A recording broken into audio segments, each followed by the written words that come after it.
जय हिंद। सबको मेरा प्रणाम नमस्कार है। साथियों, जो 32,000 प्लस सीट के लिए आप लोगों ने ग्रुप डी का फॉर्म अप्लाई किया है, उसका लास्ट डेट तो भी खत्म हो गया। केवल एडिट का ऑप्शन अब बचा हुआ है। लेकिन इसमें क्या फिर से आईटीआई लागू होगा? क्या 10th पास बच्चे अब इससे बाहर हो जाएंगे? क्या सारी भर्ती सरकार वापस ले लेगी? क्या भर्ती बढ़ेगी? या आईटीआई 10th वालों के बीच समाधान कैसे होगा? इस सारे मुद्दे पे हम लोग चर्चा करेंगे। ठीक है, एक एक बात हम इसमें डिस्कस करने वाले हैं। अगर आप लोग चैनल पर नए हैं तो इसको सब्सक्राइब कर लीजिए और वीडियो को अंत तक देखिए। सारा डिटेल, सारे पक्ष हम बताने वाले हैं आपसे, क्या क्या हुआ है। ठीक है, अब चलिए बात करते हैं हम लोग स्पेशल ग्रुप डी की। सरकार ने अब थोड़ा सा बैक में आप देखिए, 2018 में सरकार द्वारा बोला गया था कि हम इस पे ग्रुप डी में आईटीआई पे विज्ञापन ही आया था। ठीक है, लेकिन काफी आंदोलन के उपरांत आईटीआई को वापस ले लिया गया था। ठीक है, अब उस पे भर्ती आई 2018 में, 19 में लड़के ज्वाइन किए, 20 में किए, फिर 19 में भर्ती आई बिना आईटीआई। ठीक है, चूंकि सरकार का चुनावी वर्ष था, उन्होंने विदाउट आईटीआई फॉर्म को ओपन कर दिया था। प्रेशर बन रही थी सरकार। अभी 19 के बाद से समय समय पे सरकार इस बात का विज्ञापन के माध्यम से सूचना दे रही थी कि जितने भी रेलवे में नॉन टेक्निकल पोस्ट है उनको हम, मतलब जो डी के तहत होता है, उसको हम खत्म करने वाले हैं और केवल टेक्निकल पोस्ट बचेंगे। और टेक्निकल के लिए आईटीआई का होना अनिवार्य है। ठीक है, अब सरकार जब ये विज्ञापन दी तो इसे ओपन कर दी। एक तो भर्ती दी है 32,000 और इसको ओपन कर दी। अब आईटीआई वाले बच्चे नाराज हैं, 10th वाले बच्चे खुश हैं। चूंकि अलग अलग सोशल मीडिया प्लेटफॉर्म पे भी इस बात को रखा गया था कि अब की बार दोनों के लिए पोस्ट आने वाली है, आईटीआई और 10th। मेजर पार्ट आईटीआई का रहने वाला है और कम पार्ट, मतलब कम भर्ती जो है नॉन आईटीआई का रहने वाला है। लेकिन ऐसा हुआ नहीं, ऐसा ओपन भर्ती आ गई। ओपन भर्ती सबके लिए हो गया।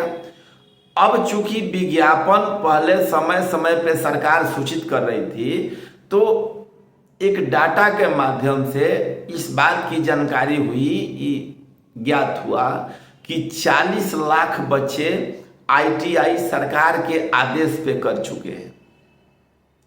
इसलिए कि ग्रुप डी में आईटीआई का होना आवश्यक है। ग्रुप डी में आईटीआई मस्ट है, इसलिए 40 लाख बच्चों ने आईटीआई कर लिया। अब बात चूंकि बिगड़ गई, भर्ती आ गई ओपन, आईटीआई वाले बच्चों को लगा काफी बुरा। अब उनके एक लीडर है, अब नाम यहां रखना उचित नहीं है, उन्होंने दिल्ली हाई कोर्ट में केस कर दिया। सुनवाई हुई। सुनवाई के उपरांत अब जितने सारे चैनल हैं, जितने सारे ज्ञाता हैं, इस बात को चला रहे हैं कि अब आईटीआई खत्म होगा। अब देखिए संभावनाएं क्या क्या दिख रही है। अगर इस पे आईटीआई लागू होता है तो फिर जो 10th वाले बच्चे फॉर्म को भरे हैं उनके लिए क्या है इसमें?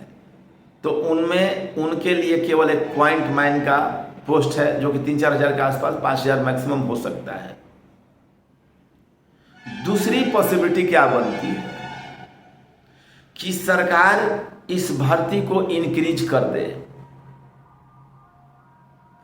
और सबको खुश कर दे, या इस भर्ती को ओपन रहने दे और आईटीआई वाले बच्चों के लिए कुछ सीट एक्स्ट्रा निकाल दे, मतलब ओपन भर्ती केवल आईटीआई वाले भरेंगे। तीसरी कंडीशन क्या है कि सरकार भर्ती को वापस ले लेगी। तो देखिए, सरकार भर्ती को वापस ले लेगी, ये सरकार के हाथ में है, लेकिन इससे कठिनाई क्या हो सकती है कि चूंकि सारे लड़के फॉर्म को भर चुके हैं, चूंकि फॉर्म भरने का लास्ट डेट भी खत्म हो गया है, कहीं कहीं से डाटा मिला है कि 1 करोड़ प्लस लड़के फॉर्म भरे हैं। अब उन सारे बच्चों का फी रिफंड करना, कैंसिलेशन, सारा प्रक्रिया काफ़ी जटिल प्रक्रिया है। फिर से इसमें संशोधन करके और फिर से कैबिनेट से पास करके विभाग द्वारा फिर से विज्ञापन निकाला जाए, इसमें काफ़ी डिले हो सकता है। आ रही है बात समझ में? अब चूंकि आईटीआई वाले बच्चे भी अपने जगह पे सही हैं, अब 10th वाले बच्चे की क्या गलती है भाई? वो फॉर्म आया, ओपन है, उन्होंने भर दिया, तो बात अब दोनों की होनी चाहिए। बात अब चूंकि ये कोर्ट के हाथ में, अब कोर्ट का डिसीजन क्या आता है, चूंकि हमने सारे प्रक्रिया आपको बता दिया कि कोर्ट का डिसीजन क्या आता है। कोर्ट का डिसीजन 10th वाले बच्चे के पक्ष में आएगा, कोर्ट का डिसीजन आईटीआई वाले बच्चे के साथ आएगा, या कोर्ट का डिसीजन जैसे है वैसे ही तटस्थ रहेगा। मतलब अब ये माननीय कोर्ट पे निर्भर करता है कि ये कोर्ट में बहस कैसी हो रही है। तो बहस छात्र जितने हम सारे तथ्य आपको गिनवाए, उस सारे तथ्य के आधार पे चूंकि सरकार को कटघरे में लाकर खड़ा कर दी है कि इसी तथ्य के आधार पे आपने कहा था कि बेटा हम आईटीआई पे भर्ती लेने जा रहे हैं। ये सरकार आपकी है, ये विभाग आपकी है, न सरकार चेंज हुआ है न विभाग चेंज हुआ है। अब चूंकि आपने ये पहले कहा था तो इस बात को आप लागू कीजिए। अब 10th वाले बच्चे काफ़ी ज़्यादा हैं, वो नाराज हो जाएंगे कि भाई हमारे पक्ष में बात होनी चाहिए। तो सरकार को अब चाहिए कि दोनों को मद्देनजर रखते हुए आईटीआई, नॉन आईटीआई, या तो आईटीआई के लिए आप ओपन भर्ती एक दे दीजिए, फ्रेश भर्ती, या इसमें सीट इंक्रीज कीजिए कि भाई जो एडिशनल पोस्ट हम एडिशनल सीट दे रहे हैं वो केवल आईटीआई के लिए है। लेकिन इस भर्ती को जनाब उन लोगों की भी कोई गलती नहीं है जिन्होंने फॉर्म भर दिया है, तैयारी भी चल रही है। बहुत सारे कोचिंग वाले अपना कोर्स भी बेच दिए होंगे, बहुत सारे बच्चे खरीद लिए होंगे, बहुत सारे बच्चे पटना में, बहुत सारे बच्चे ऑनलाइन, बहुत सारे बच्चे मतलब जहाँ हैं जो जहाँ तैयारी कर रहा है पूरे भारतवर्ष में, वहाँ तैयारी में जुट भी गए होंगे। तो किसी की कोई गलती नहीं है। सरकार सबके लिए सोचे, आईटीआई वाले के साथ भी नाइंसाफ़ी ना हो, 10th वाले बच्चे के साथ भी नाइंसाफ़ी ना हो। आप लोग ही कमेंट बॉक्स में बताइए कि किनका मतलब दोनों को बुरा लग सकता है, लेकिन हम दोनों का बात, हमारा मोटिव आप लोगों को समझाना था। अब दोनों आदमी कमेंट में बताइए कि इसमें कहाँ तक सही होनी चाहिए। सीट बढ़ा दिया मतलब बढ़ाना सरकार के लिए उचित है, या एक अलग से फ्रेश भर्ती आईटीआई के लिए देना आवश्यक है, या इस भर्ती को ही खींच करके आईटीआई वाले को दे देना आवश्यक है, या मतलब अलग अलग तरीके हो सकते हैं। ठीक है, तो हम चाहेंगे कि आप लोगों को सारी बातें समझ में आ गई होंगी। जैसे जैसे अपडेट आता रहेगा हम आपको अपडेट देते रहेंगे। ठीक है, धन्यवाद। आप लोगों का दिन शुभ हो, और अगर यहाँ तक आप लोग आ गए हैं तो चैनल को सब्सक्राइब कर दीजिए, लाइक कर दीजिए, अपने दोस्तों तक शेयर कर दीजिए। बहुत जल्द ही हम इस पे ग्रुप डी का क्लास शुरू करने वाले हैं, जो कि मैथ, रीजनिंग, जीके, जीएस सारे होंगे।